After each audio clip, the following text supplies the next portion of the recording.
Hello my friends, Sakuya here, and welcome back to Equestria War. That's right my friends, it is Hearts of Iron 4 and the My Little Pony mod, which has been requested time and time again by many people, and this one in particular comes from a number of comments that I've seen spammed in many of my videos over the past, well, I think like 2 months now, maybe 3 months. For those who are unfamiliar with Equestria War, this is, as I said, the My Little Pony Hearts of Iron 4 mod. It is something that, I'm saying this right now, I know I've said it time and time again, it is truly insanely impressive. The portraits you see in there don't even scratch the half of it, as this mod is easily one of the biggest, if not from what I have seen, the biggest, most fleshed out, most developed mod of anything that is available in the Steam Workshop. My friends, it is insane, from the story writing, the art, the everything. I am not a brony, I do not watch My Little Pony, I don't do any of these things, but slowly but surely I'm having to see more and more of it between this mod and for the fact that I have now a 5-year-old daughter, because her birthday was quite literally yesterday. So I'm learning many names, even if that is inadvertent. So from Jaja Cleverhandle, this is video 14, yeah, you've been doing this here for quite a while, of asking Sakuya to play as the new Hazurmenian Empire in Equestria War. You need to start out as the Republic of Tobuk, rush down the right side of the focus towards the exiled royal focus, and after that, let the warlord suspicion tick down and you're going to be set. Yeah, you'll know that for a lot of this here, experiencing varying different nations and cultures and things in this is an experience for me in the first place. I don't really get to playtest a lot of this, you just see the wild stuff that happens. And in this case, we're going to be playing as the Republic of Tobuk, as in like a two-buck, Tobuk, like a bucking bronco. God damn it, the puns in this game. The country is basically considered to be a fake state by pretty much every single person within it, so that is something. It is reliant upon warlords who are used in order to take over the country in the first place, which means you can't really do anything within it. And a whole bunch of people within the country are still loyal to Zarentia, which is the Egypt-like state that is over here. Well, I say that, but then right here, there's literally one called Mare Egypt. Mare Egypt. Mare isn't like a... God damn it, these puns! Oh my god, I'm just now seeing this. Timbuktu. Emirate of Yemen. Maine. Like the mane of a... Damn it! Alright, before I have an aneurysm of reading even more puns that exist here in this game, let's just go ahead and hop into this now, shall we? The Republic of Tobuk in 1007. The bustling port city of Tobuk is an ancient place that has changed hooves many times over the centuries. It was first built by the Mer Egyptians in ancient times, and then fell under the hooves of the Warlords monarchy, which failed to fully suppress or integrate the region. Yep, so after that, it went to Zarentia, then the Storm King apparently came in, which is one of the big things in the lore of Equestria War here, which completely wrecked everything, and then after that, the Storm King's invasion of Equestria failed, because apparently I guess he died at sea, leaving behind a massive amount of guns, which were then taken over by this guy, Pea Shooter, who rather than actually a president or anything like that who wants to protect the country, he just wants to sell guns and bolt. I feel that, buddy. I feel that. Being a state with relatively low poverty, actually, and only moderate illiteracy, as well as a newly industrialized society, we're not in the worst position considering how a lot of things here on Zebrica are usually. So, we can still actually get some research and other stuff done. And with absolutely no industry to speak of to be able to do anything, yeah, let's go ahead and begin this with the art of the deal. Some ponies would consider the finest art to be the graceful brushstrokes that inhabit a painter's canvas, or maybe the soothing harmonies that fill the walls of a concert hall with performance night. But for the arms dealer, Pea Shooter, and Vasil Karel Tradat, there's no greater art in the world than the art of the deal. Yes, so apparently what it is that we are supposed to be doing is trying to sell off a whole bunch of guns in preparation for, well, when everything is supposed to go to crap within the country. Well, the leader of the country bolts, runs away after selling off a bunch of firearms and then trying to live out his life in luxury. Fun. So much fun. But what we need to beeline down to is, let's see, 3 warlords, and down here to the exiled royalty. I guess we don't really care what happens in our country. Though the warlords guarantee our safety from the outside forces, they also present the most significant security threat. If they were to discover the deal, they would quickly become hostile, and would certainly have the military capacity to take over for themselves. We must watch our backs, wait, and play along. After that, the rules of good business, because, smuggling, always a kind and nice thing. After that, we do the second rule, because the second rule is to never pick up arms with their customers. Bargzen, the snobby Warzin noble, has far greater ambitions than any other warlord in Tobuk, only outmatched by his boorish smugness. But passion like his, if harnessed well, makes for a good tool. A warning from the Imazib to the merchant pea shooter of Equestria from Mikuzia Atagan Aguilid of Zarentia. You believe yourself clever that you've managed to squirm into the wounds left by the Storm King and now fester there like any other maggot. The thugs and bandits you've rallied may shield you for now, but every day that passes lets Zarentia regain its strength more and more, and we will not suffer this blight on our homeland much longer. I write this letter only because there's already been plenty of death, and that you've presented yourself as possessing at least one small shred of honor. When the year ends, you will flee across the seas to your homeland, and never again set hoof in Tobuk or anywhere else where our banner flies. If you or your ilk linger, or you dare to touch these shores again, then your fate will stand as an example to the rest of the world. This is your first and only warning, rat, and may your gods have mercy on you if you do not heed it, for we won't. Okay, wow, alright. Second rule is done, and after that, the exiled royal. Barghazen sees Tobuk as a stepping stone to future conquest. Let him think that way. We'll give him some extra guns and tell them the other warlords are looking to muscle in on his territory, and he will keep them off our backs. Actually, how long do I have here on this? 26 days. So what I need to do is let this happen, and then after that, let, I guess, everything else tick down. I guess that nothing else is really going to affect me for what it is that I need. The systems they put in this game are awesome. The Menp Accord, all these varying different things here to deal with warlord suspicion, to try and delay a possible uprising. The whole thing for selling off guns. There's so many things they put into this game that is truly, truly impressive. The Lord of None, a pea shooter, sat in his side desk at the presidential office awaiting the arrival of the newest business partner. Relying on the warlords had always been a part of the plan, but as a result of recent events, he had decided quickly that the prudent course of action would be to pick a favorite in order to sideline the others. Causing infighting in the military was certainly dangerous, but it might save his flank in a pinch, especially if the other warlords became suspicious.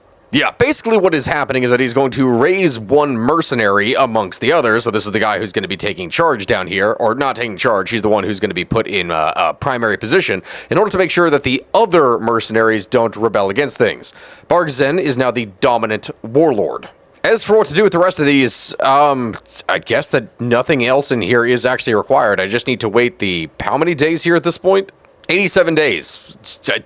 I guess I can get 87 days worth of political power, or I can go down here and see if there's anything that will give me any additional bonuses.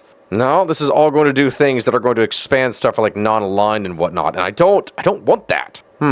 Goodbye, and thanks for the bits. Okay, yeah. That would be funny. It's goodbye and thanks for the fish. Oh my lord, this is a Hitchhiker's Guide to the Galaxy reference. I'm just now catching that. Well, I guess I can go down here to greasing the wheel of democracy, because maybe in doing that, it's going to actually go down and help me with getting some political power. The more that I can get from the beginning, the more helpful it is for me. And there's the wheel of democracy, and this. Let's see, daily political power cost, stability, daily support for unaligned. I don't want any of that here, nor do I want to increase unaligned support, because I think that the other one is going to be supremacist. Okay. You know what we're going to do? We are going to do nothing. We're going to do nothing, and we're just going to let everything else happen. We got ourselves some political power, and we're going to use that. Hasty retreat. The plan has certainly gone sideways. Yes, pea shooter's true intentions have been discovered by the warlords, be it accident or through some act of scrutiny on their part, or me not just bothering to do anything. Fortunately, he managed to escape with his life on a converted fishing trawler, but little else of his original plan's strategy remained. Yeah, he got literally no money whatsoever here. So that in turn just turns everything into a demilitarized zone, home with empty hooves, and that gives us a provisional government. Oh, this is actually quite sad here. Oh no. So he couldn't pay off his family. Oh, because I didn't help him get any money. He can't pay off his family's debt. Oh god. I feel bad actually that I didn't engage in illegal gun smuggling. Wait. This is making me feel very complex. So yes, the warlords take over, everything turns into absolute chaos, and Barghazen, the exiled royal, goes and seizes power himself. Who in turn, honestly, if you look at him, I'm not sure if anyone actually goes and watches anime regularly, but the face on him kind of looks like a snobbish noble that the main character in a show usually has to step over in some kind of really bad isekai. Of course, it's a kleptocracy where everything is being stolen and sold. I'm just now noticing that. Yeah, that makes sense. Anyway, first things first, the Forsaken Lord, the true heir to the Warlords throne, now stands triumphant above Tobuk. Unintentional as this conquest may have been, resulting from naught but closer cooperation with Pea Shooter, it has given Barghazen and his forces quite the opportunity. Well, we gain an underling, and at the same time, military staff. Let's go ahead and get some ticking army experience. Who shall be my underling? We do not control the only mercenary force in Tobuk. Alicia and Walnut could be potentially dangerous enemies if one is not set against the other. Both may have their political leanings forgiven if they choose to cooperate and swear loyally. Let's see. Okay, a 14 with infantry with recon support, okay, or 212 with infantry divisions with artillery. Honestly, the artillery here seems like a better bet just to have. Yeah, let's get Alicia here in charge. Immediately after that, we can start down the path of, I guess, fixing our political system here, actually installing any kind of royalist sentiments within the population, restore the lineages. There's a selection of upper-class citizens in Minerva that used to be part of the Wars in a noble society before outside forces stripped them of their titles and land. We shall grant them titles and establish a court here in Tobuk with their assistance. Yes. The mother of the princess. Okay, so from what I understand in here, this is a very interesting thing that I just had to look at this whole thing with Tobuk. Apparently, there is an heir system in this. So at some point, we're going to lose our ruler, and it's going to be between like two different heirs, like a prince and a princess, for who is going to take charge. And this is one of these, the princess. Lena was not what one would expect for an ex-lover of His Majesty. She was a modest, polite, and frugal zebra from a family of low nobles of Hazir that Bargazan happened to meet during his first weeks away from home in the newly established Republic of Tobuk. When they met, he was enamored by her hospitality and built a caring relationship with her that lasts even to this day. It was this kind and caring zebra that would give birth to and look after Montanzal in the later years of the Republic and the opening stages of her lover's reign. Though His Majesty may be long past his first fling, he still cares for her enough to provide her with important courtly titles and plenty of funds from the royal treasury.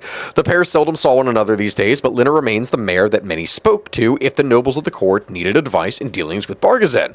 She knows perhaps more about him than any other creature in the Empire, and despite her duties, has been a loving and present mother for her talented daughter. Many already suspect Montezal will be a contender for the throne, which would be rather apt given the respect her mother commanded amongst the nobility. But in truth, she simply wished to be a good mother. She never stopped loving Bargazan, in spite of his propensities for whatever silly thing occupied his mind. Hey, Gabby, it's like you, liking me, no matter what silly thing occupies my mind. Of course, she knows better than to attempt a defense in front of the average zebra pony, but their bond has never truly been broken. In spite of all the trials and tribulations, even when the Characterians threatened her home, she knew that he would save her. It's actually quite sweet. And then we have the mother of the prince. Very much unlike Montanzal's mother, Pomblam was much more of what you'd expect from a warlord-era fling with a commander. That wasn't to say she cared any less for her lover, of course. Barganzal could still recall plenty of stories involving just how much she cared, but their relationship was considerably more passionate than it was emotionally satisfying. Despite her lacking nobility and her naturally lower status as a Tobukian, her full, Zalhani, is nevertheless considered a prince thanks to his father's lineage. As a result, she's been granted a home of her own in His Majesty's palace estates, much to the annoyance of the more exclusive nobles within the court. Though many attempt to construct elaborate schemes to make her give up her position of relative comfort, she simply smiles and spends time with her cult as they tire themselves out. Though considerably less wise than Lena, Palm Blossom is quick-witted and surprisingly intelligent pony for her lack of education. Both traits have seemingly trickled down to her foal, who recently begun spending a lot of time with one Vasil Kel Tradat, an advisor to Bargazan himself. With his mother's blessing, Zalhani receives weekly tutoring from the well-respected Griffin in the hopes that he will make it big when he grows up. Given the rumors of her many passion-filled nights with Bargazan, it's no surprise to anyone that she is resolute in her accomplishments and driven in her passions. In fact, she had supposedly wrestled and beaten a noble over a matter of honor. But like any good mother, she always tries to teach her little colt to be better. Hey, respect that. Respect that. So this gives the ideas of the heirs, right? So on one hand, we have Palm Blossom, who's received a lot of love from Tobukian citizens from the Bargazan domain, because, you know, she is a pony, and that means her child is a Zoni. Here, I guess it's like a mix between the ponies and the zebras, which is, you know, the society. It's a very mixed society. Meanwhile, you have a purebred noble zebra with Lena, the mother of Montanzal, which aligns things more with the nobility. This is interesting. Only Time Will Tell unlocks a window where the two heirs can be observed through special button in the top bar. Over the coming years, various events will give choices to affect their lives and personal development. All chosen bonuses and characters will be listed in the heirs window. Oh, wow! This is a cool system! This is so cool! So over time, we're going to get events that are going to give traits, and these will be given to the very different leaders once things actually take over for the next generation. That's cool. All right, restore the lineages. That means, let's see, Oath Wardens, Blood of the Leopard, Renewed Oaths. Ooh, reminder about loyalty, where we can execute a bunch of people within society, which does increase stability and supremacy, because, you know, we remove a bunch of miscreants.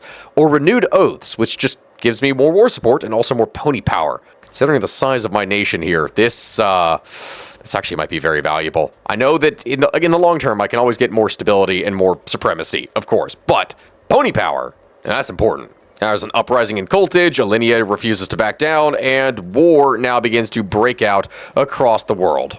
After that, the Merchant of Tobuk. Vassal is well known in the Tobuk's business circles and seemingly uninvolved in Peace Shooter's plot to sell the region back to Zertania. He shall make proper use of his incredible economic expertise to grant himself a position in the administration over Tobuk itself. Fascinating. Yeah, give me a military factory so I can use that to further develop my arms industry. Thank you very much. After that, the Oath Wardens. Ancient legends tell of soldiers, dutiful guardians of warsmen and rulers. Such an idea is well suited to the exiled lord, who's very much in need of protection and loyalty in this turbulent time of Tobuk. Yes, indeed. Whoa, wait. Caraptera joins war in Equestria. Civil war within the great Pony Empire. Yeah, that's gonna get real messy real fast. That actually might be really good for me, because that means that Caraptera will be significantly less occupied with my side. The last gunrunner. Yeah. Vassal is just trying to basically survive in this land here, making sure that he doesn't also get screwed over like Peace Shooter did. All right, there's the Oath Wardens, and the next step after that, only the finest soldiers. Mercenaries are no longer an appropriate name for Bargazan's finest soldiery. Though their reputation and skill arose from the lowest of the low, so did his legitimacy as ruler. It is only fitting that their discipline be drilled and reinforced by the Oath Wardens. Yes. Who is worthy? Of all things that he might not have anticipated interrupting his morning routine, Bargazan has not expected a small, all-pony group of enlisted stallions trying to seek an audience with him in his own home. They sauntered down the country lane as the zebra nibbled on a particularly expensive flower with a scowl, desiring nothing more than to turn them away. So it seems that within the multinational state that we have, there is a level of discrimination, where even though the zebras are in a minority, they're the ones that get all of the benefits, they're the ones that get all the really big stuff within the military. The other ponies, unicorns, and other things also want to be a part of the elite forces. So if we're going to mimic the thing of old and traditions, we get an additional 5% attack and organization, but if we go with more hooves, that gives me more recruitable population factor. I'll be honest, as much as the attack sounds nice, having more population, considering how little I have, is probably something that we're going to end up needing. I'm also, even though I haven't done anything yet with the Heirs system, I'm liking the idea of this Zalhani. If I do something here from the beginning where it's like the Zoni, like a combination zebra-pony thing here, we can create a multicultural empire that seeks to grow and expand across Zebrica and unite all the peoples together in one homogeneous breeding ground. Oh my god, that sounds so weird.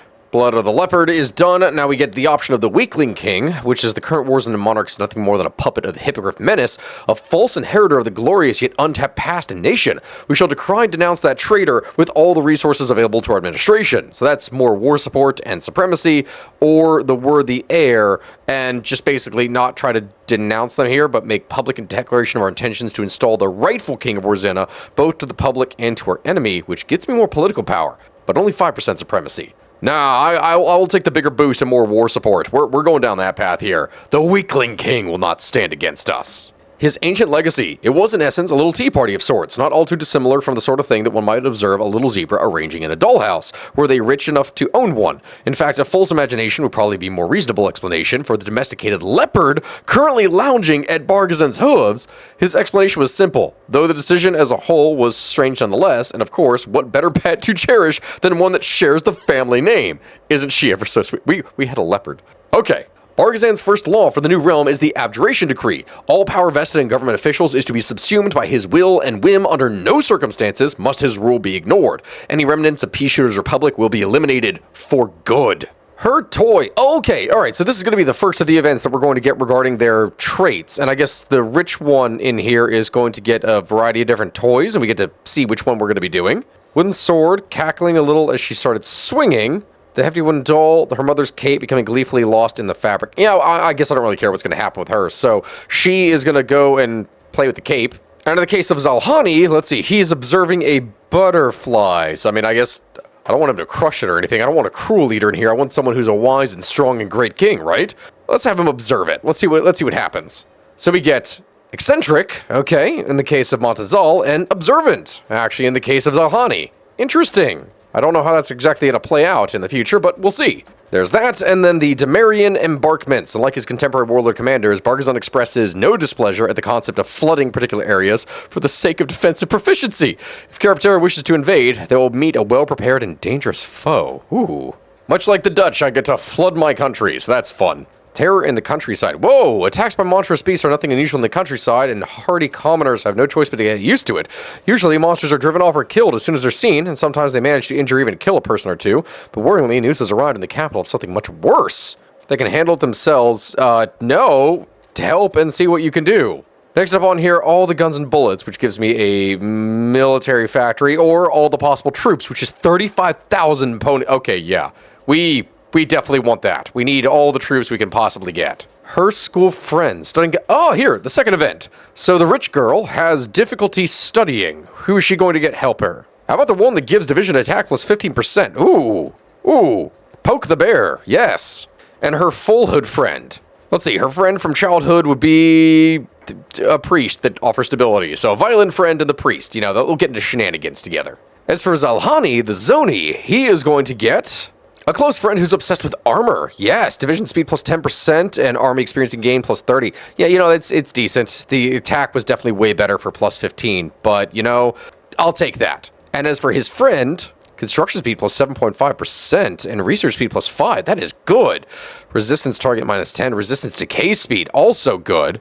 And a trader. Yeah, no, we'll have him make friends with the local Tobukian. Yeah, research speed plus 5% plus more construction. Definitely going to take that. The beast eludes us. Oh, God. Send in the army. The beast is slain. Hey, okay, so that gives me back my pony power, stability, and some political power. Well, I'll take it, of course, because, I mean, with 150 political power, that means I can do more stuff. Let's see. Eccentric division defense. That's nice. Okay. Jungle warfare expert. That's also pretty good. Landed noble, factory output, and resources. Ooh. Yes. Less consumer goods is also good, but I'd say the landed noble, more factory output, that itself is quite nice. Combine that with all possible troops, and that brings us to the death of Tobuk. The Republic of Tobuk was a sham state from the start, few marked its passing, and fewer still will mourn it. It's time to formally bury the Republic so that our new order can be in earnest. This will get rid of Destroyed Republic, which is awesome, and completing this focus is required in order to activate the rest of the focus tree, an event that loads the new focus and will fire once Caraptera has attacked Tobuk is defeated. Okay.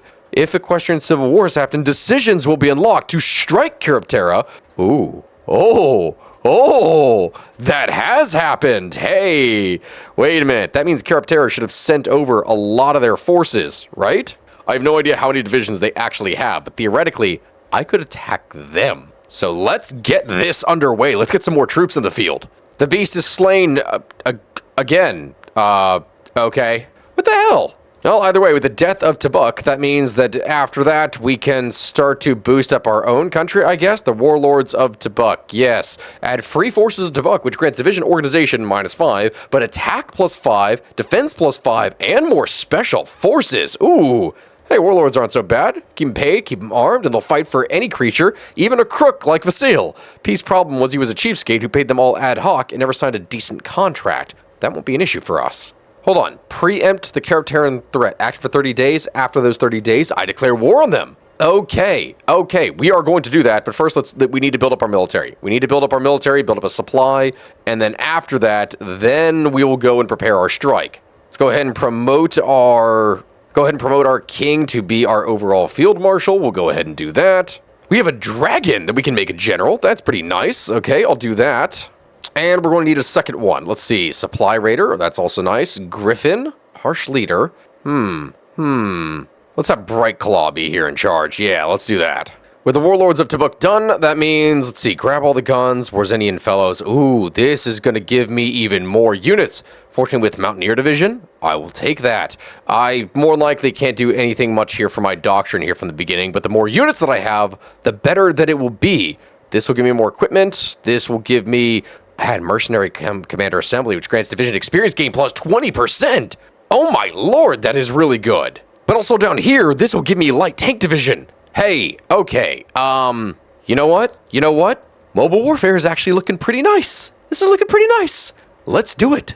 Changing times. Mazanal and Zalhani didn't oftentimes spend time with one another, but when they did, it was usually a very enjoyable experience. Of course, the latter was always a little jealous of the attention that the former received from their father, and the former was always envious of the latter's grades, but as a general rule, the pair got along very well. Well, that's nice. Aw, they're growing up. I hope they don't come to hate each other, because now they're little kids rather than babies.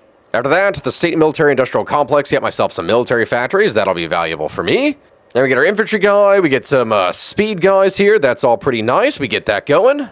And all our divisions are now fully deployed. They are also training up here. Okay, you know what? I think that means that even though it might be early, I think it's about time. I think it's time that we do this. Let's get these trained up slightly more here, and then we will go ahead and hit the button. Her fascinations. Even Foles had gray days from time to time. Oh, Montezal was far from a bore showing mare, but every so often she would find herself at a loose end.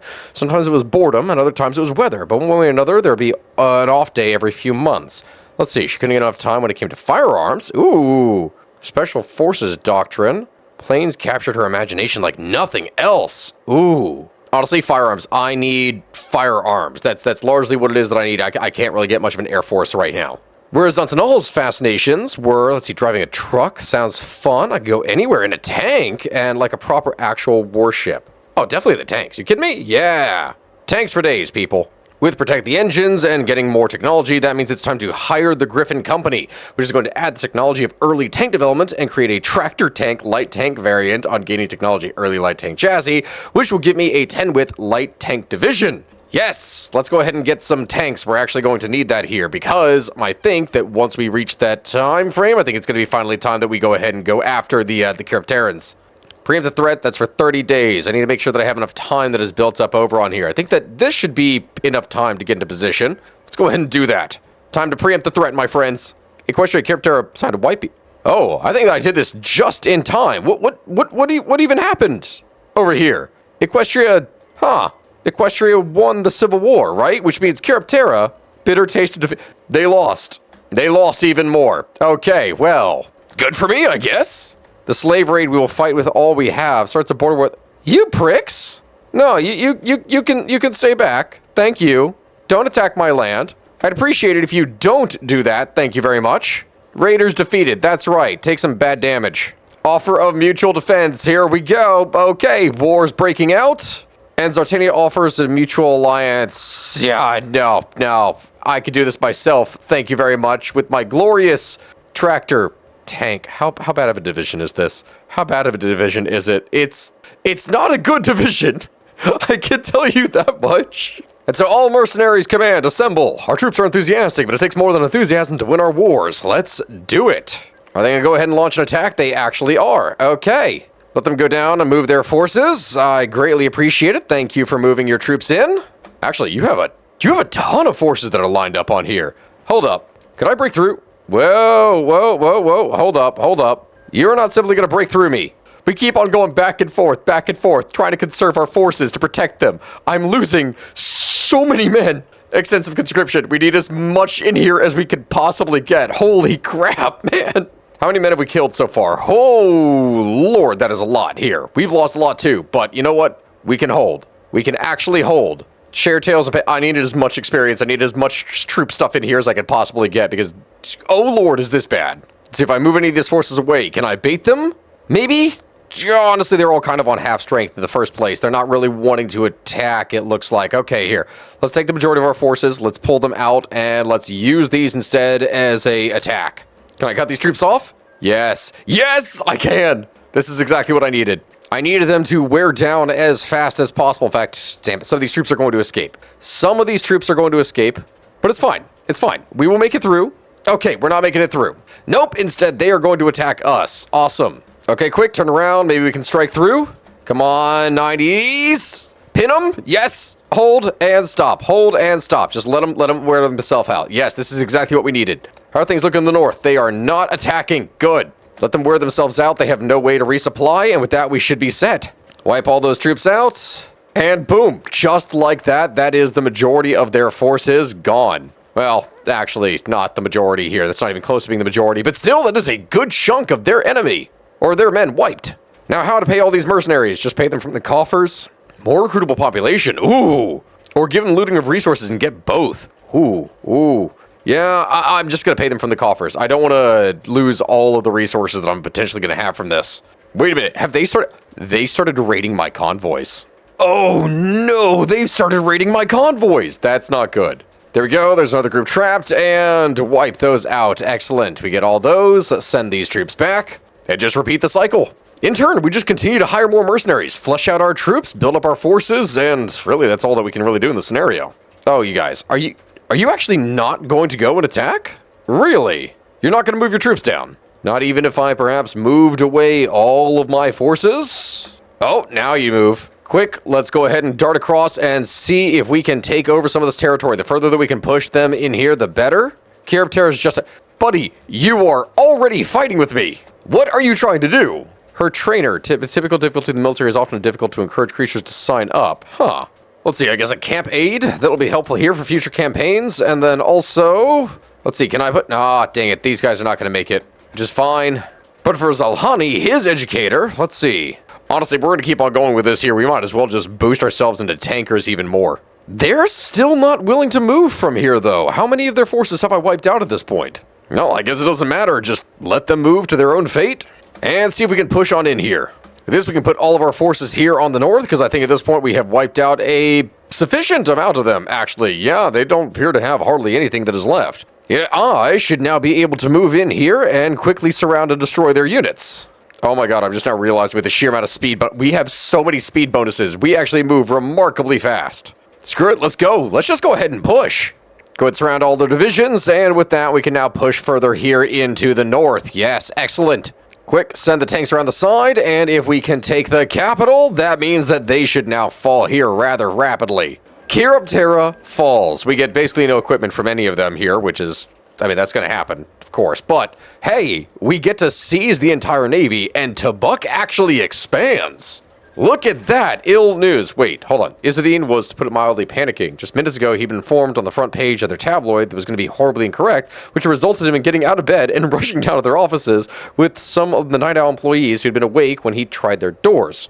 They're trying to debate stuff for newspapers. We tried to focus on how our troops are bringing vast amounts of wealth back to Tobuk rather than spend too much time on the treaty itself. You know what they'll do to make it too negative. Good, that's true. But wait, we didn't decide on a headline here. Choose between these on the way over.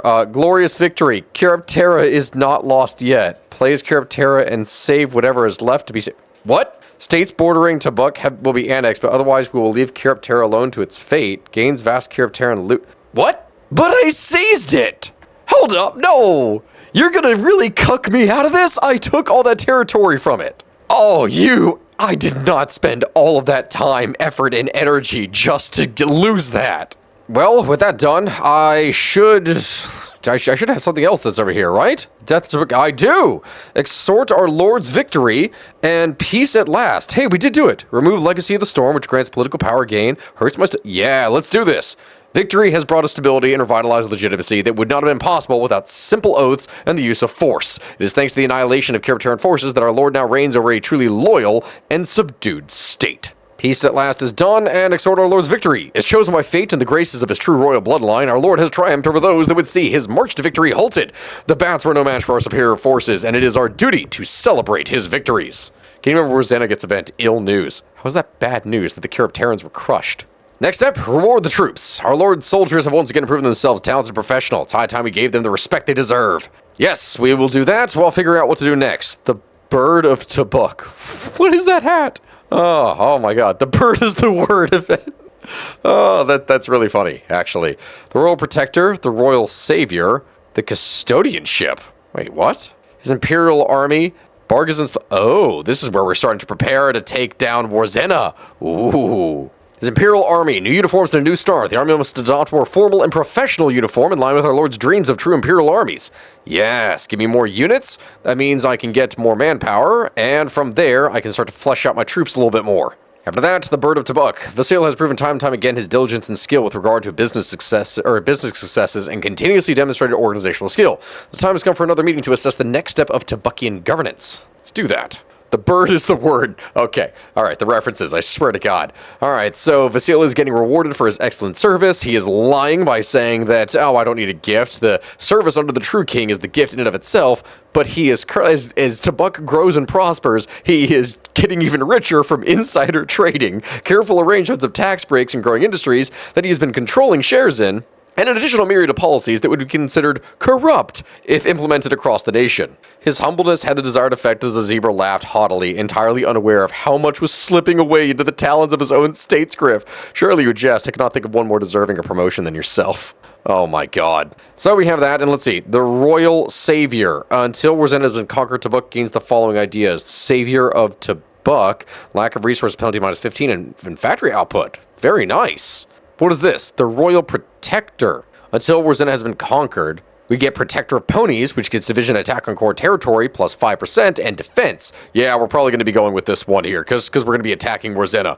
As Warzena Royal, our lord is duty and bloodline bound to protect the ponies of Tobuk, and as his ancestors have time and time again throughout history, those who seek to encroach on the rightful land shall be expelled, even if the capabilities of his military are limited to truth. Royal propaganda will ensure that it isn't on the mind of his subjects. Alright, there is the Royal Protector. Now for the Custodianship. Custodian of Tobuk is a medieval title which was adopted by previous rulers of Warzena that lorded over the majority pony region. Our lord, as the ruler of the area in the modern era, will adopt this title to further cement his legitimacy, which will remove Zarantian loyalism, which had actually reduced my recruitable population, my war support, and basically everything. Very nice. After this, Lords of Warzena, with all the immediate threats dealt with, our lord has seen fit to quietly make contact with willing members of the Warzenan court to formulate a plan for his return. The time has finally come for the homecoming of the true rulers of Warzena. Sons and daughter of Warzena, each of Bargazan's 3 guests eyed with each other at regular intervals as they took a slow trot through pleasantly secluded areas in his mansion's extensive garden. Yarick, Tanis, and Jezebel had no innate reason to distrust one another, but disparate as they were, they had little cause to welcome each other. This was his part of the proposed bargain, uniting whatever was left of the nobility that might stand to oppose the weakling king. So long as he remained calm and collected, they would no doubt cooperate, at least for the foreseeable future. Oh, this gives me some political advisors. Okay, perfect. Stability, ideology, drift defense, and also, more recruitable population. Whispers of a true king. It's been decided that our efforts, funds, and influence shall be used primarily in secret. We shall influence the elites and those with the ability to plot, scheme, and plan administrative resistance. So that means less organization and less recovery rate for them, or outcry for the true king, which will reduce their... Yes. Popular movements. We are going to rely on the people. We're going to unite all this. After that, Bargazan's pledge, the reforms in Warzena were an affront to the customs and laws that they replaced. Our lord, though absolute in his power, shall make a promise to restore and enshrine the rights and powers of the nobility, the military, and merchants to reclaim the glories of old. With that, these 2 focuses, defections will give us even more units of loyalists, which will be glorious for battle, and also the next one after that will be newfound loyalties to 20 with infantry divisions. Nice. Wait, the tribes are approaching. Whoa, no. Thanks to an informant in the ranks, we've been tipped off that the Zardantians are gearing up to attack us. This hardly comes as a surprise to us, given that they are well known to have not given up their long-standing project of reclaiming our beloved city. Needless to say, Pea-Shooter's prior arrangement with the tribes has not lasted, and that war is once again upon us. Last time the tribes attempted to roll over the Republic, they were beaten back with relative ease, but this time shall not be so simple. They prepared, planned, and procured for this very moment. We must make ready. Okay, hold up. Nope, time to put things onto this side here. Fast as we can. Cat, the zebras have betrayed us. Trade offer from Cultage. Wait, representatives of Cultage have come proposing us a trade treaty between our 2 nations. Agreement to remove all barriers to mutual trade, paving the way for increased cooperation and economic relations. You know what? Sure, let's do it. I will take it. That will be helpful for me, I'm sure, in the long term. There's defections from the homelands, the newfound loyalties. Ironically, the moment that they're getting ready to declare war on me is the exact moment that I'm actually going to have significantly more troops built across my border. Her allies. Ooh, okay, so this is who we're going to be making friends with. Let's see, do we ally with the nobility, or the priests, or... Actually, wait, hold on. So this is who would be in charge if it's Montezal. We actually don't care about that here. Let him work with the priests. As for the young Prince Zalhani, let's see, the intellectuals, up-and-coming generals, and, let's see, the Tobukians. Tobukian allies, which should be 7.5. Oh, research speed. Nice. Okay, not too bad. Grants naval hit chance, agility +5, and command power. Why all these naval focuses? Future intelligentsia. Nuclear production +10%. Lack of resources. Honestly, none of these bonuses are as good as what the princess was getting, to be honest. We'll hang out with the Tobukians. More cap, more research, better pizza, Papa John's. Oh, wait, nope, there goes Zarantia, declaring war on me already, which is not a smart move, considering. We should just move to slowly try to take control of some of the surrounding territory in here. We're just gonna move in nice and efficient, you know, take out little bits of them here. What reason do I have to throw away all of my population? I really don't. And this would declare war on the king, which I'm actually not in a position to do so here yet, since I'm now in a current state of war with another thing. So the rough and scarred scum, but we lack in professionalism, we make up for in experience, and our soldiers have the scars to prove just how much they've seen and done. More attack, more defense, more organization. Even better. Let's see. Oh my god, they actually have picked up their forces here now. They have a decent amount. Okay, well, quick, we take the territory, go ahead and unite. They actually don't have any sense of trains whatsoever, so our supply in this situation would be terrible, but at least we can go and build out our stuff now since we managed to conquer the other territory. Let's see, push into the capital itself, and well, actually, we already took the previous capital. But with this, we should be able to consolidate our control, I think. Yeah, but at this point, they can't really do anything to resist me, so I might as well just go ahead and push an attack here. These units have nothing in the way of supply or anything else, so they are just getting completely cleaned out at this rate. And just like that, Zarantia falls. We can go ahead and take everything, yoink, finish this off. That should go ahead and take all of this. Is there anything else that we actually get? Do we get a decision from this? Do we get anything? No, doesn't look like we do, at least not yet. Maybe there'll be an event that plays into all this. Because with that, now we can launch the Return of the King. With preparations made, now is time for war. Our lord shall openly proclaim himself the king of Orzena and embark on a journey to liberate his homeland from the weakling monarch that rules from the palace where he instead should reside. Oh, interesting. Even if there was some kind of alliance here, due to the complex nature of the conflict, any other nations with ties to Orzena would be unable to intervene in the war directly for the next 180 days, represented by the idea confusing war gained by Orzena. So they can't actually call anyone even if they're part of a faction. Oh, that is impressive. Okay, that's actually a really cool feature to put in there. I like that. I wish more things actually had that for more games. Return of the King. We go ahead and declare war, and my friends, let's go ahead and launch this. Actually, wait, what is it saying this here? Why fortified? Oh, but there's so many gaps where we could literally just walk in. You know what? Okay, fine. Screw it. We'll do it individually. There we go. Just move on in. We surround and break through all their units. They won't have anything that can actually hold us, and we just push. Really, there's nothing else for me to do here right now. I don't have anything united. I don't have anything done, so I guess we'll just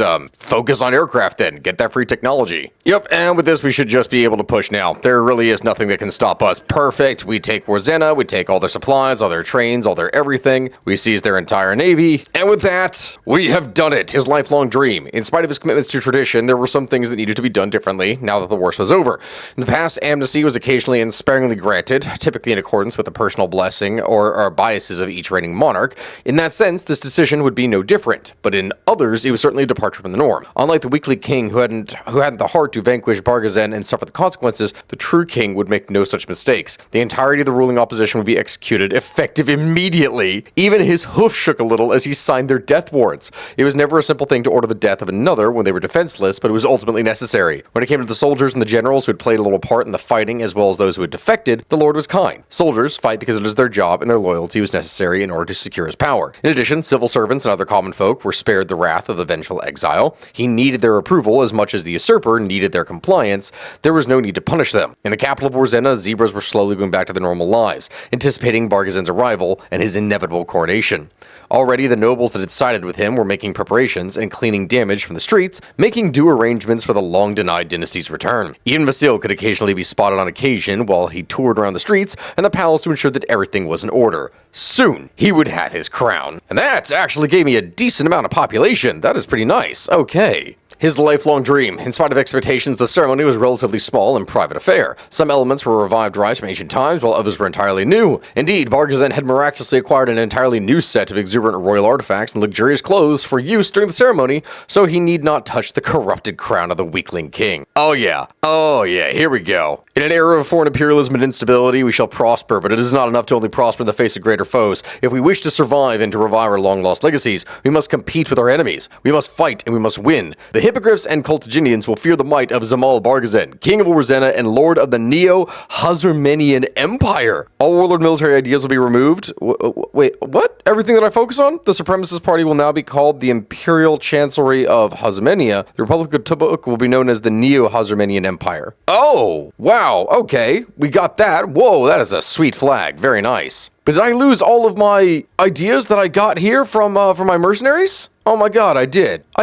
What the hell? And oh my god, I'm not just losing that, I'm also becoming a decadent ass. Okay. So, service to Zamal as his preferred servant has become progressively more difficult over the last few months, if not for His Majesty's steadily worsening demeanor, then for his rapidly growing appetite. This was the third plate of food that Rahab had been asked to fetch for just his lunch, and Barghazen was having a feast with no guests, just for the fun of it. Zamal was becoming heavy-set if she was being kind about it. So there's rumors going around the country. Well, actually, it's two things. The first is rumors that have begun to spread about His Majesty's self-indulgence, shall we say, and that something will need to be done about it for the sake of his reputation. The other, well, what do you think of all the top brass are worried about? Beyond their own vaults, assuming his health, avoiding a power struggle with his early demise and all that. Oh god, he becomes a true hedonist. And this is something where it activates a mission for his leisures and commoner mood. Okay, so great. I have to worry about supporting the population here now. Though the Zamal's descent into decadence and debauchery is hardly surprising in and of itself, the speed at which His Majesty has fallen from grace in the eyes of the public has frankly astounded the administration. Already he has begun to partake in activities so ludicrous and wild that they are seldom spoken of even in the most private of circles. Fortunately, his behavior is kept mostly under control, but sooner or later something so egregious will occur that it can only result in disaster for his image. Either minor hiccups or his a nationwide catastrophe. Okay, what would I be able to do? What do I do here? I have to deal with the commoners, and I also have to manage the... What was the point of taking over everything? Let's see. Glory of ancient Warzena. Change race and racial technology to zebra. Oh, okay. So I lose the technology that I already had researched, but I gain others. That is interesting. Lords and ladies, many privileges of Zamal. Okay. This is a thing that we're going to have to do in order to try and help. I got to get to the Azerbaijan. Completed focus will enable decisions to delay his leisure missions. What about over on this side? Completed focus will enable decision to affect the commoner mood modifier. Okay, so I need to do both of these things. Got it. Well, let's get this done as fast as we can. Let's restore the glory of ancient Warzena. The many privileges of Zamal. Much as our beloved Zamal has many important official duties, it is likewise his responsibility to embody the wealth and opulence enjoyed by all of New Hazurmenia. Well, what is the emperor if not an extension of the subjects? And what is an emperor if he's not allowed to have some fun? Oh my god. Now the Great War, everything breaks out over here on this side with the Crystal Empire, which... yeah, Equestria did manage to unite itself, but it still lost a number of the states down here in the south, so I wonder if they'll actually be able to hold off against the changelings. I don't know if they're further weakened by the civil war that had been experienced. Alright, we're gonna fail this. What kind of event are we gonna get? Highs and lows. Our beloved Zamal was running around the halls of the palace last night, an impressive feat considering his steadily increasing weight. At first, the guards thought he might have been escaping, or an intruder, given his unusual speed, but the reality was far less serious. When his energy finally ran low, he divulged to a guard that he had taken a sizable quantity of drugs in the hours prior. With the high turning into a crash, he collapsed into the hooves of 3 of his concubines, who struggled to bring him to bed. A later search of the palace of the stores revealed that he had imported an incredible amount of narcotics. We assume that originated from Koltij and the cartels there, most likely from the Zurmiki family or the Zaga brothers, which means that they're going to be showing up more frequently over the coming months and most likely cause some trouble. Needless to say, the public will not be pleased with the drug runners come knocking. Bruh, why? Okay, so the many privileges is done, and after that, the Azerbaijan. The capital has seen better days. It's for this reason that Zamal has decided to expand a nearby royal estate outside of the capital to be aptly named Azerbaijan. It will not merely be His Majesty's new home, but also a gathering place for the Empire's greatest minds. That and a fantastic party venue, of course. Awesome. Okay, as soon as we complete this should allow us to delay things, I hope to God. Host a feast. Add 25 days to the mission Zamal Barghazen's leisures. Okay. Increases the cost of the next delay action by 25 until the mission resets. Well, we're we're going to have to go ahead and do that to try and delay this as much as possible. Luckily, I've been stockpiling a whole bunch of political power, so that's great for me. And now the bureaucracy of the Neo-Hazurmenia. Dull as it may seem, we really need a new administration if we wish for our regime to survive. The reformists in Warzena are deeply rooted and great instability remains. New institutions and a restructuring of the government should improve the situation vastly. God, I hope so. Oh yeah, I can just keep on hitting this button here. I've saved all this political power. Let's just keep on doing this. Make sure I don't have to deal with anything else, please. Bureau of Information. Many of our subjects are noticeably less than loyal, and a considerable minority of others barely even know who is running things. We will make sure all within the borders of Neo-Hazurmenia hear of their Zamal and his brilliance through the power of media. Oh my god, I feel like I'm becoming an Iraqi dictator. 125. Yeah. This should be fine. This should be fine. It's a lot of political power spent, but I think it'll be worth it. We love our Zamal. Lowers commoner mood modifier by 25 points. Actually, that is really nice because that means I can focus on everything else here, right? Hold on. Lords and ladies, supremacy, temper schools. Completing this focus will gradually remove illiteracy. Hey, hold up. I need that. I do need that. And let's go ahead and restore and help the thing here with the commoners. Let's do that because Lord knows do I need to help this here in the first place. For 90 days, minus 10 stability. Oh my god. Okay. Fine. Launch the campaign. Oh my god. Because as the commoner mood gets worse, it completely wrecks my economy, stability, and everything. Okay. Yeah, that's not good. That's definitely not what I need. Okay, so now while I have some time, let's go ahead and remove illiteracy. Yeah, completing this focus allows you to make sacrifices to Zal or Zanet 3 times a year, which give a temporary bonus next to the sacrifice. Okay, let's do that. Let's focus on worship and show the people that we mean business. Looming threat. Wait, border scouts have begun to report less than savory encounters. We want to assume are forward elements of a larger army. Others have simply not returned to report at all, though we've received no official overtures from the notoriously difficult government. The conclusion must be drawn that these sudden incidents are simple, that the Terrans are preparing to invade us. Buddy, I literally just finished fighting you. I mean, not just now, but I mean, I did so earlier. Really? You're gonna do this now? Why would you? Inferior enemy. Hold up. Ooh, wait. I mean, if you're willing to do it that fast there, who am I to disagree with you there, buddy? You know what? In fact, let's move forward and do this rather smartly, I think. There we go. Push on through. Come on. If we just surround them, and perfect. Yes, we do so here. And honestly, after this wraps up almost their entire army in the south. There's nothing they're going to really be able to do to resist us after that. There we go. The entire southern army is wrapped up, and that means, honestly, I should be able to do this very quickly. It's really not much of a bother, even if I actually am losing a decent amount of manpower here. That itself is a little bit of a problem. Oh my god, I actually do have no pony. You know what? We're not even recruiting any more units. Screw it. We can't do any of that, except for maybe some armored divisions that will hopefully be able to build up here. I'm losing so many men in the process of attacking Terra that I literally cannot afford any of this crap. So now push. Let's just go. Push to the capital. Let's go ahead and take all this. If we can push, even if we lose a decent amount of men, that still means that we should take all of this. And with that, Terra falls. Wonderful. We seize everything, which I should have been able to do the first time. I don't know why that didn't allow me to do it before, but with that, Terra is annexed. It is mine, and oh god, I do not have the population to be able to control any of this. I also don't have the political power to stop more events from happening. The mountain awakes. Oh no, Eris, you better not come after me. Not after everything that I'm trying to do to stabilize the situation in the first place. Let's see, the Chancellery, I do have enough points, but if I don't do this, will that reset it so that I could please maybe spend more political power to delay things afterwards for longer so I have more time? Because 200 political power is a lot to spend right now, to be honest. Let's see, the Great Restorer Arts of the Court. Complete this focus will enable decisions to affect the commoner mood modifier. Okay, so that's something. We should probably do that one here, and it gives me a civilian factor. That's actually pretty nice. Warfare is, like friendship is magic. Okay, so this is going down a pure, like, zebra supremacy path, it looks like. But it allows me to use Pegasus units as well. That's actually rather interesting. Damn, that gives me insane bonuses to special forces for chargers. But at the same time, what it would actually do is it would reduce my population factor by a whopping 50%, and I literally cannot afford that. Meanwhile, this actually focuses on tanks when we go down ancient yet modern levies. That's probably what we're going to end up needing. And this gets rid of poverty. Okay. Public warden, anti-corruption. Yeah, this is going to be what we're going to need. One of the most pressing concerns that's facing the newly established empire is the simple fact that bureaucracy lacks the capacity to properly administer the land. And our leader is a drug-addled drunk. Shocking, I know. All right, let's let this happen. Flaunting the furs. A hunt for Zamal is an opportunity for adventure and adrenaline, especially when it involves beasts beasts that are particularly difficult to catch. Of course, he always ensures to bring the right tools and is never personally in danger, but from time to time, his expeditions come across the most esoteric and incredible creatures. Creatures of which, hunted, are then shot and stuffed to adorn the walls of his palace. Unfortunately, the pursuit of these rare beasts has been picked up by conservation groups in Zarentians.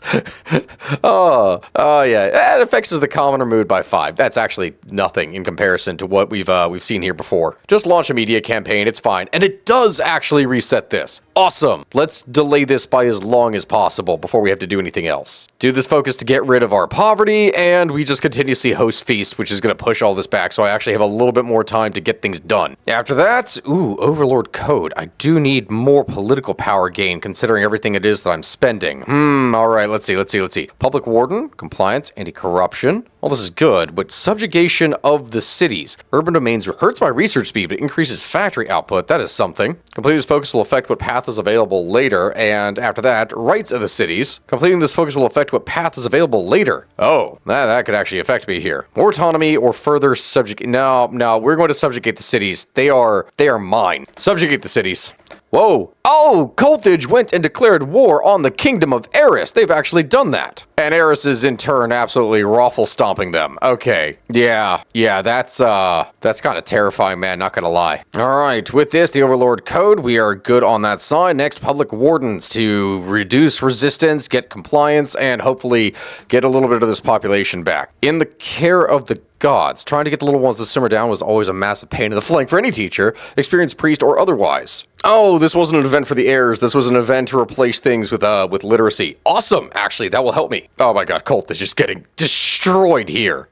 For whatever reason, the public has already begun to spread rumors of corruption and upper-class collusion. No, guys, no way that my drug-addled hunting zebra overlord person would ever do such a thing. No. Her adjunct. Oh, okay, this is going to be one of those things for the heirs. Okay, so let's see. The heirs lean back in her bunk inside, knowing that unfortunately she had only one to pick, so someone who's an adjunct who will help them. As for Zalhani, who does he get here? Let's see. A strategist, promising newcomer, had little to no experience, but a lot of capacity to learn quickly. We are going to go with the boundless possibilities of the hilly terrain person. Tic-tac-toe. A warden's duty. Yes, we are going to try to get rid of corruption here. Nice. That should present me with some options, like launch a corruption investigation, which, hey, that doesn't affect my stability. Awesome. That just reduces the whole thing by 15 points. I will definitely get that done. And now we can focus on supremacy. Now, I lost the trading with Skyfall bonus because Griffonia just murdered it. Okay. Yeah, everything in here is kind of consolidating. The changelings are starting to be pushed back, it looks like. This war's been going on for a while. The hooves and mouth of them all, or the eyes and ears. Research speed, that's nice. Required garrisons minus 25%. That is really good. But also feudal officials, recruitable population factor 5%, and consumer goods factory minus 5%. That's also really strong here. Oh, that minus 25% for garrisons is massive though, especially since usually in occupied territories, and so I don't have cores on everything, the more that I take, the more that I'm gonna have to spend, and that's a huge amount here. You know what, let's go for it. Let's go with the eyes and ears. That should be better in the long term. And the fall of Carthage. Yeah, that's about as expected, to be honest. What kind of event am I gonna get now with this here? Because obviously the timer had to go up. His Majesty's Playhouse, in his infinite wisdoms, Malbarjan has decided to purchase himself a holiday home, which according to the journalist to whom he spoke, at least, will serve as future residence away from the palace in which he will raise his foals.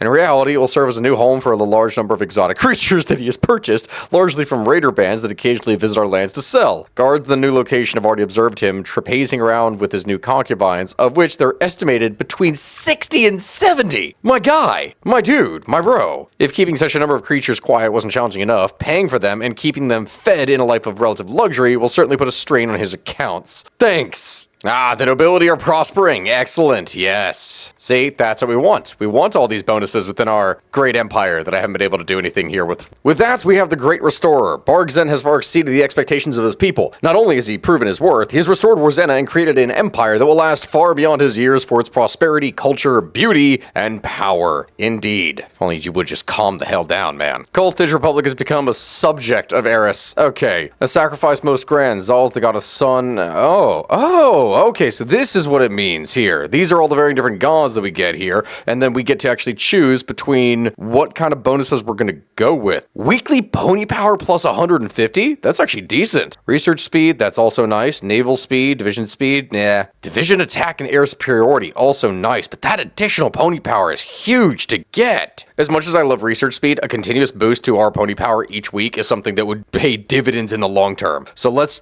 do that. Eris joins Equestria. Okay, that's something here. That is actually something. Yeah, that's gonna be a bit of a risk to go up against here if anything happens. And now the prince and the princess are meeting. Mata, will you promise me something? Young Stallion asked, far more nervous than usual. Would Father Zonet, I can't even say, when he passes on, if you get into power, I don't and won't want to hurt you. What happened to Father's predecessor, I don't want that to happen again. I don't want to see you as a monster if you get it, and I don't want to treat you like the one of the crown falls on my head. Whatever happens, I just want you to be happy. Oh, look, that they're siblings. Hey, they're going to become generals, adults, and at the same time, friends. Oh, that's adorable. That's adorable. Look at you all. Look at you. We actually get them as commanders here. That is an interesting little detail. Okay, so we get that. Can I put them in charge? Promising leader, leader experience gain, experienced fighter. Ooh. Here, I tell you what, we will put them in charge of their respective militaries. Yes, that seems like a great idea. Let's do it. Corruption, hedonism, nothing but lies. Thanks to his continued acts of utter gluttony, pride, and lust, it's become progressively harder and harder to hide the scandals caused by our beloved Samal. All the same, Basil will do his best to clean up the muddy of the waters, the rumors as they spread. He has a job to do after all. Yeah, I'm not going to be able to hold on to this here for longer. We're going to have to wait again. Keep the fat bastard Parkinson's days are numbered, and anyone with half a brain is more than capable of deducing from the amount that he eats and drinks alone. For Vasil, however, he is more useful alive than dead, so to hide his influence from both the nobility and the public, he just needs to keep the fatso around for a little longer, or hide the scandals a little bit better. We could do this and then a royal dietitian to keep him alive. Yeah, let's try and do that. Let's see, as for the daughter here, she wants to become a never-defeated duelist. We'll go with that. And as for his hobbies, let's see, politics is a good opportunity for any pony. It's not much of a job, but I'll be reading till I'm old. And finances. You know what? Let's go with reading. Nice bookworm. Bookworm and a duelist. This should be great. No need for a ring. Wait, did I just fail that? Oh my god. Despite his outward displeasure for the many formalities he must endure, Zamal is nevertheless responsible for overseeing discussions between the many of the socio-political institution of his great empire. Yeah, I insulted the priesthood. That's awesome. Thanks. We still gotta keep the fat bastard alive and then also at the same time help with the whole royal dietitian. Wait, hold on. That only increases the base timer of Bargain Leisure mission by 15 days. That's it? That's it? It's actually not much in here. Royal breastplate stretcher. There's no point in attempting to tackle his diet, but there is something we can do to hide it from the commoners. It'll increase the chance that it will only trigger minor issues. Okay. All right. That's, I guess, maybe. God, the royal breastplate stretcher. What even is this? Let's go with this. You fat bastard. While that is being done, let's go ahead and try and stabilize, get more political power and compliance, because the nobles got to do something to support us. I mean, come on. Siege of Frax up. Yep, changelings are falling. Question is, what's going to happen with Stalingrad? The Great War is over. The changelings have fallen, and I don't know what's going to happen next year, to be honest. The places of life. So by forcing everyone to have their place in society and not actually be able to do anything else, everyone's going to they're going to be born into a class and that's it. It reduces supply consumption by 15%. Yeah, it hurts stability and war support, but that is massive. In the meantime, we can focus on the, leisure here. We're going to need to unite the people in support and fear. And I can continuously assassinate members of the anti-Samal factions in order to be able to delay things further. Yeah, but that makes more sense. Let's do that. Strike at the... That's going to cost me 1,000 pony... Really? Violence has escalated, all because a morbidly obese zebra couldn't keep to himself. Okay. That's terrible. I'm just going to need to let this, reset now. Awesome. I should have gotten rule 1 that reduces the severity of things. Wait, what does this do? He gave a whole bunch of expensive automobiles to a small farming community, even though they had no idea how to use them or had no ability to refuel them because they didn't know how, they couldn't afford the oil. Are you kidding me? Okay, next up on here, we have to calm the temples. They're getting all antsy because we're doing a little bit much. A concerning ledger. Well, he's certainly not dead yet. How's the report? One of the doctors asked. Oh no. You mean Zamal isn't going to improve his lifestyle and fix the issue for us? Or that by the time we know what to do, he'll be as good as dead? We're getting so fat and sick with a bad liver problem. God, this is hilarious. This is... Whoever decided to write all this in here, but props to you. This is This is terrible that you're just trying to keep this fat bastard alive. At least we can finally get a research slot here. Oh, now Stalingrad declares war on Equestria. Okay, that's a thing then. Most noble and grand Zam of Gazal. Let's go ahead and build up our population even more, and after that we can finally get rid of poverty. Even though I'm still having to deal with all this crap. With these all done, yes, I could go down here and focus on getting, like, courtly advisors for an operative. Yeah, operatives are nice, but, I think that we finally stabilized the situation enough, even though I could improve my economy here a decent amount. Actually, this is really nice. A research, yeah, hold on, never mind. Golden Chain, before we do any kind of expansion for the Empire, we're going to need to boost ourselves up here economically. Concrete domain, let's see, more stuff for common remove, that doesn't really affect us here. Ooh, yes, this is what I need. I should have done this way earlier here. Stronghold of Loyalty. Finally, we can get our research base here built up. I have been behind for the longest time here on this. Leisure activities. Once again, what do we have? The fire and the flame. Our beloved Zamal is well known for his many passions regarding indulging in the hard work of his subjects to the beauty of courtesans, and there are many in the latter living in his palace.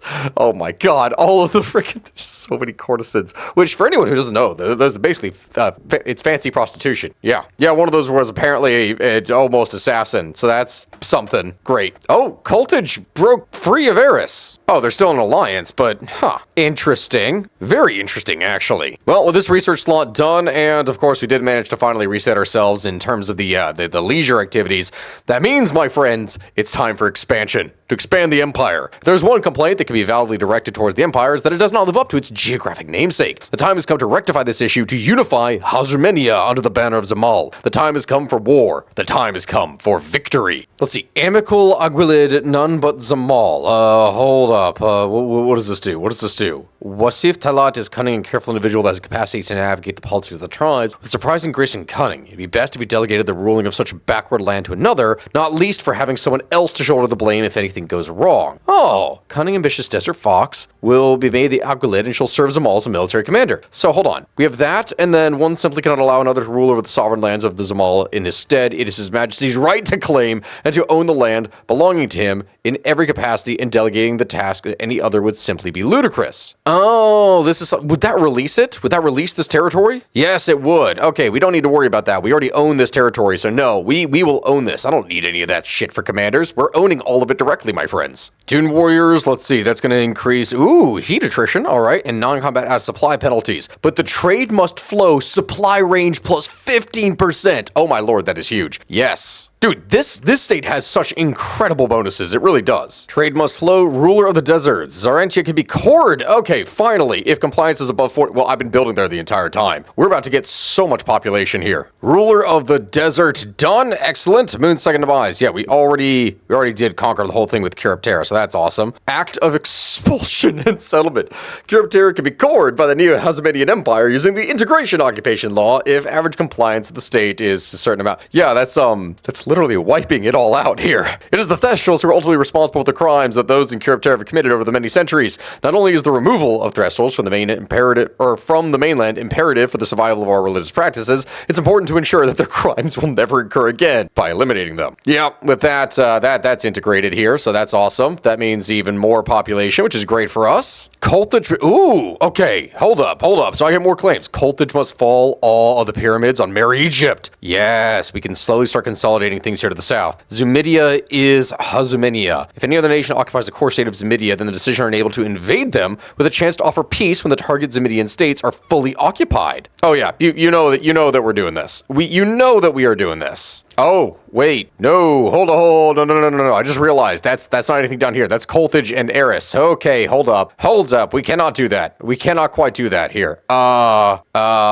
Nothing before Zamal. This is just Mare Egypt. Is there anything I can do against Azir? I kind of want to be able to... Okay, you know what? That's the state that we need to focus on here first. Before I do something that is that stupid here, we need to stop that and instead focus down here on Mare Egypt. Cultage determined to strike... No. I was just preparing... Not after everything. Not after everything that I have done, damn it. They're all part of the same damn faction. Oh my god. Telling the time, he's created an we made a clock. Awesome. Thanks. Alright, just try to flush out as many troops as we possibly can, because, oh lord, if they attack me right now, I will actually be screwed. Oh, meanwhile, I forgot I was justifying on Azir. I can't cancel that now. I can't cancel. Hopefully I can take them out fast if anything happens here, because... Dear God. Oh, and there goes the war declaration. Yep, that was bound to happen. Equestria has joined us at the end. Why? Why would you... Okay, listen. We had to pull back. All this area that they're going to be moving into here is desert. So theoretically, even if they join in, it shouldn't be that big of a problem here, I don't think. How many forces am I dealing? Oh my God. Canceling that I'm not having that affect my war support in here. The fight of the century, people. The fight of the frickin' century. And meanwhile, I'm still dealing with this shit. Here, just let them move in. There's not really much that we can do on this side. But, if I can actually move to maybe isolate some of their divisions, in doing so, maybe I can actually push through. I don't need to take all of this. I just need to take their supply points. We take their supply points, they won't be able to launch any attacks on us, I don't think. In fact, they actually have basically no supply down here. So if I just take a couple of these key areas, I should be safe. Here we go. We focus on taking all these out, and no, the naval invasion. Hold on. I swear to God, I'm just trying to get some units out here. Are you freaking kidding me? Where is it? They're deploying a naval invasion over here? Well, let's get some more troops then. They won't have the supplies to be able to do anything over here. So as long as I can hold this line and let them essentially attrition themselves to death, we should be okay. Okay, see, this is what I'm talking about. I don't appreciate this. You can kindly stop. Thank you. Oh, they're absolutely murdering my forces. They're murdering my navy. I soon won't be able to protect this literally at all here, so that's fun. And the Air Force is basically a tit for... Oh, God. Okay, wow, they have a ton of anti-air. That's not good for me at all here, actually. Okay. Oh, this is going to be a little bit of a problem. Oath Wardens, get stronger, please. I need you. Oh, God. Yeah, they're basically throwing themselves at me. I need to hold down here for as long as possible. Just let them continuously throw themselves at... Oh, there's the naval invasion, isn't it? Yeah, there it is. Quick, go and surround them, wipe them out, and beautiful. Take all this. Here. We just need to be able to hold this. I have to keep forces down here regularly, or else there's literally nothing that I'm going to be able to do. I have to... Oh, son of a bitch. Oh my God, they sent in 10 divisions of heavy tanks. Are you serious? Please. Okay, all right, this could prove to be a little bit of a problem, like a major problem, like a major problem. Okay, yeah, they're just gonna keep on pushing me out here. Go figure, when you're taking... Oh my God, their forces have increased even more. This isn't fair. This isn't fair, damn it. I just wanted my big empire. Quick, reinforce it. No. All right, surround and destroy. Come on, wipe out all their tanks. Yes! All right, quick, send the tanks down. We need to be able to hold them. This is not working out very well. How do these not have supply? No connection to the what do you mean no connection to the... Oh my God, they invaded my capital. Oh my God, no! Oh, it's all falling apart on me. I literally don't have the forces to be able to defend. No! So it ends. The new Hazurmenian Empire. I didn't get my heirs. I didn't get any of this. No! Why would you do this to me? In the arms of an angel. It's over. I lost everything. I'm now... Why? I'm now a puppet. I'm now a freaking puppet of Cultage of all things. You bastards. Well, my friends, this has been Stakui with a playthrough of the Neo-Hazurmenian Empire. I really wish that things had gone differently. If Equestria had not sided with Heirs and Cultage, I would have been able to do that. But that was impossible. That was 88 divisions in the end versus a whopping 800 something. There was no way for me to be able to cover my entire border because I could just get easily naval invaded. Well, with that, my friends, we're going to have to end things here today. If you'd like to see another type of nation or something here in the Equestria War mod, then by all means, let me know in the comment section below. Make sure to like, comment, and subscribe, and let me know what it is that we should do next. I'm so disappointed right now. Look forward to the future because we're going to have more alt history videos that are going to be coming from using the gaming page, and I'm thinking that not only can I do this with Hearts of Iron 4, but I also want to utilize EU4 and Victoria and maybe even Crusader Kings in order to be able to explore alternate history scenarios. You know, what ifs. So while we do want to try that, and I will check and see what people want from a community poll, let me know if you have any ideas in the comment section below. And if something receives a lot of attention and likes and things like that, I'll take a look at it and see if that's something that we can create. I really like the idea of combining more educational, alternate history, what-if entertaining thought combined with the gaming, because you can really represent and show many things that you couldn't do so before, like getting your nation of ponies getting utterly eviscerated. Anyway, my friends, this has been Stakui. I will see you all next time. Goodbye, my friends. God dang it.